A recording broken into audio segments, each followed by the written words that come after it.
বসিরহাট এলাকায় আরজি করের ঘটনা নিয়ে প্রতিবাদ জানাতে ও দোষীদের শাস্তির দাবিতে গতকাল সন্ধ্যাবেলায় এক প্রতিবাদ সভার আয়োজন করা হয়।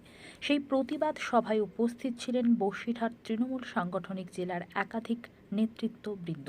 তৃণমূলের এই প্রতিবাদ সভায় বক্তব্য রাখতে গিয়ে চিকিৎসকদের দেশদ্রোহিতা বলে কটাক্ষ করেন বাদুড়িয়া পঞ্চায়েত সমিতির সদস্য তথা তৃণমূল নেতা চন্দন মুখার্জি। ভারতবর্ষের ক্ষমতা পাওয়া যায় না। আপনি স্বপ্ন দেখছেন একটা গভর্নমেন্ট নির্বাচিত সরকারকে ফেলে দেবেন, 215টা এমএলএ, 29টা এমপি, আপনি তাদেরকে ফেলে দেবেন। 51% ভোট পেয়েছে 4 মাস আগে নির্বাচনে, সেই সরকারটাকে আপনি ফেলে দেবেন। ফেলে দিয়ে আপনি কেউ ভাবছেন কেউ মুখ্যমন্ত্রী হবে, কেউ অর্থমন্ত্রী হবে। এটা হয় না। এখানে আপনাকে ভোটে জিতেই আসতে হবে।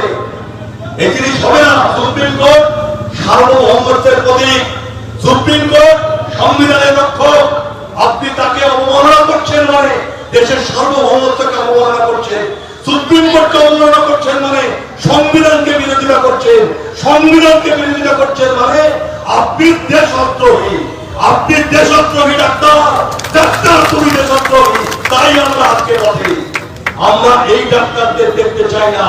ডাক্তারদের আন্দোলনের প্রতি আমাদের পূর্ণ সমর্থন আছে, কিন্তু যে ডাক্তারদের অবহেলার কারণে মায়ের কোল খালি হয়ে যাচ্ছে, যে ডাক্তারদের অবহেলার কারণে স্বামী স্ত্রীকে হারাচ্ছে, স্ত্রী স্বামীকে হারাচ্ছে, আমরা সেই ডাক্তার চাই না।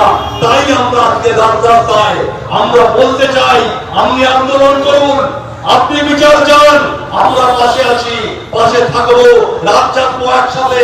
কিন্তু তার মানে এটা হতে পারে না যে বাদুড়িয়া তৃণমূল নেতা পঞ্চায়েত সমিতির সদস্য চঞ্চল মুখার্জি গতকাল প্রকাশ্য একটি পথসভা থেকে তিনি জানান যে আরজিকর কাণ্ড নিয়ে যে ঘটনা যে ঘটেছে তার যে রায় দিয়েছে সুপ্রিম কোর্ট ডাক্তারদেরকে অবিলম্বে তাদের কাজে বহাল থাকার জন্য, সেই বক্তব্য রাখতে গিয়ে পরিষ্কারভাবে বলেন যে ডাক্তাররা দেশদ্রোহী, সুপ্রিম কোর্টের রায় মানে না, তারা দেশের সার্বভৌমত্বকে নষ্ট করছে, তারা সংবিধান মানে না, সে ডাক্তাররা সব দেশদ্রোহী। কি বলবেন আপনি?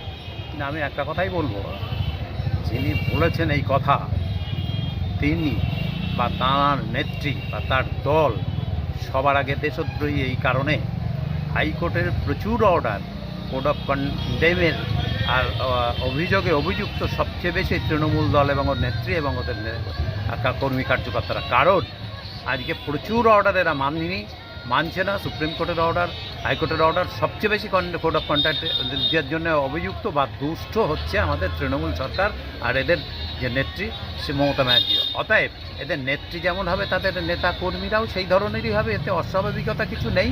কারণ এখন মানুষ সব বুঝে যাচ্ছে আস্তে আস্তে কারা দেশদ্রোহী, কারা দেশের জন্য দেশ গড়ার কাজ করছে, সমাজটাকে নষ্ট করে শেষ করে দিয়েছে, সেই সমাজ গড়ার কাজ করছে জুনিয়র ডাক্তার।